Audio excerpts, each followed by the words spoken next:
humor and fierceness as a way to enhance our conversation. And if you're in the change worker / healing business, also your therapeutic interventions.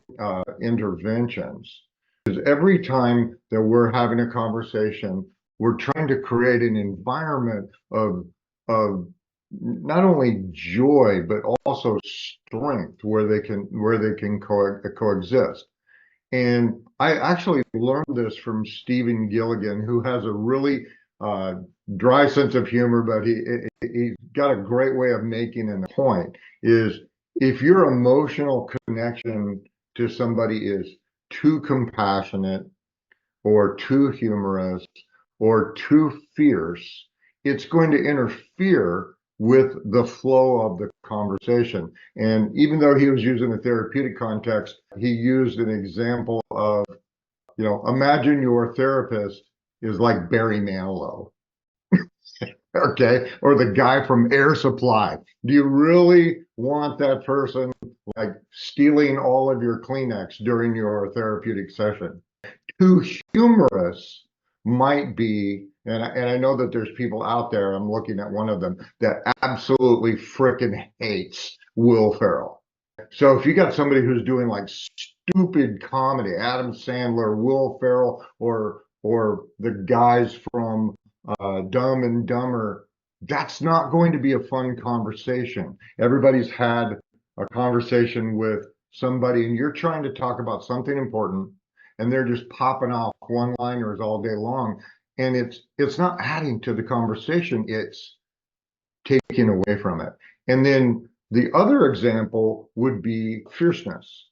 Okay, and fierceness is kind of an interesting word in our current social structure.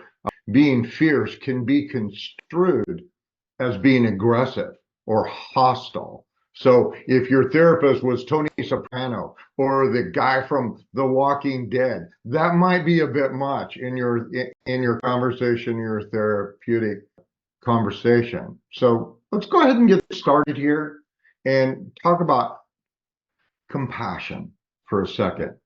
Every meaningful conversation has compassion in it. It's a person's it's your ability to understand someone's struggle without falling into the energies that are surrounding that person's struggle. It's about feeling for them. It's kind of like if somebody's seasick and they're hanging over the rail, compassion is where you go, man, I am so sorry that you feel that. Empathy is where you go join them at the rail. And we're not talking about empathy today. Okay. So as an experiment, what I'd like you to do is close your eyes and just take a breath. And I want you to feel compassion welling up inside of you. Feeling, that nurturing, caring compassion for that other person. And just hold it.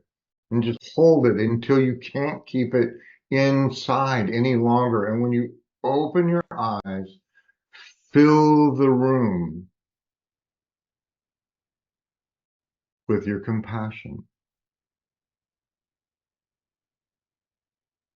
I see your compassion.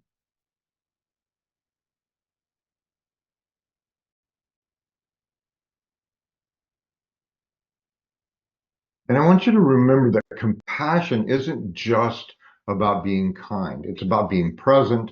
It's about being attentive and genuinely engaged with the journey of other people. It's a first step in a conversation that doesn't just speak, it truly listens and connects. Now, I just kind of want you to shake that off and go back into your, normal, whatever it was that you were doing. And now we're going to talk about humor. Now, some people you could call this playfulness. It just depends on your definition. which is fine with me. If you want to hear me saying playfulness, that's great. But employing humor means that you're introducing lightheartedness, a spirit of curiosity, and it's about engaging spontaneously and creating a more relaxed and open environment. Not every meeting or therapeutic session or whatever that we're doing is enjoyable. Okay, but humor can help make it more effective, and it can also pave the way for a deeper understanding and connection to the speaker. So let's do an experiment. Just close your eyeballs for a second. And I want you to remember your favorite joke or your favorite playful moments or funny things that make you feel lighter than air. And I just want you to feel it bubbling up your spine. Okay. And it like manifests in a smile on your face. Just hold it and hold it and hold it. And when you can't hold on to it anymore, open your eyes and let it out. And I see your humor. I want you to remember that incorporating humor wisely is a very powerful tool to make difficult conversations, to make yourself and the other person more approachable, inspire hope and positivity. And it also reminds us that even in our darkest moments, we can find light and laughter. Now, once again, I want you to shake all that off and go back to your whatever normal state that you were in a moment again. And let's talk about fierceness for a moment. And just a quickie story. I used to own a hypnosis school, and we did this exercise.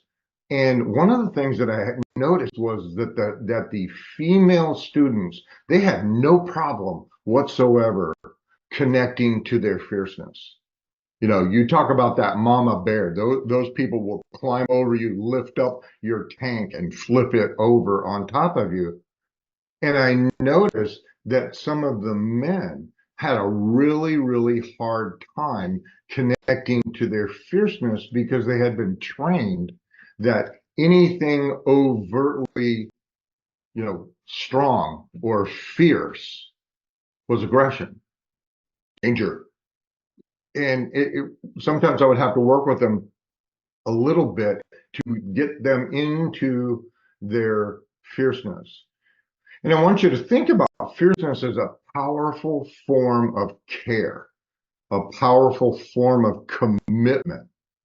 Fierceness is that unwavering strength that supports and protects and fostering a space where genuine healing and growth can occur. It's non-verbally say, I believe in you, I stand with you, I got your back.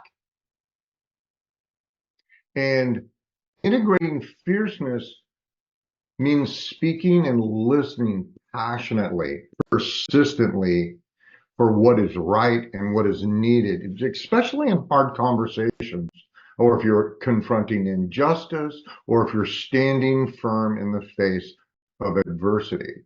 So just for a moment, I'd like you to take a breath and close your eyes and embody fierceness, protecting your spouse, protecting your children, protecting your family, protecting what you know is right. And I want you to feel that power rising up your spine, up into your heart, and feel it empower you to stand firm through any situation, any conversation, or any confrontation. And just feel any outside resistance around you bend to your will and to your energy. And just allow it to build and allow it to build. Now open your eyes. I see your fierceness. Fierceness is going to be very crucial in driving meaningful change, ensuring that compassion and humor are not mistaken for weakness or passiveness. And in my opinion, it's the backbone that creates safe and respectable and constructive environments. Now, lastly, what we're going to do, and then we'll get into our conversation, is I want you to once again shake that off, okay, and take a breath. And I want you to close your eyes once again for the last time. And I want you to feel compassion once again welling up inside of you. Feel it fully. And then allow humor to bubble up and mix with that compassion as they both get stronger.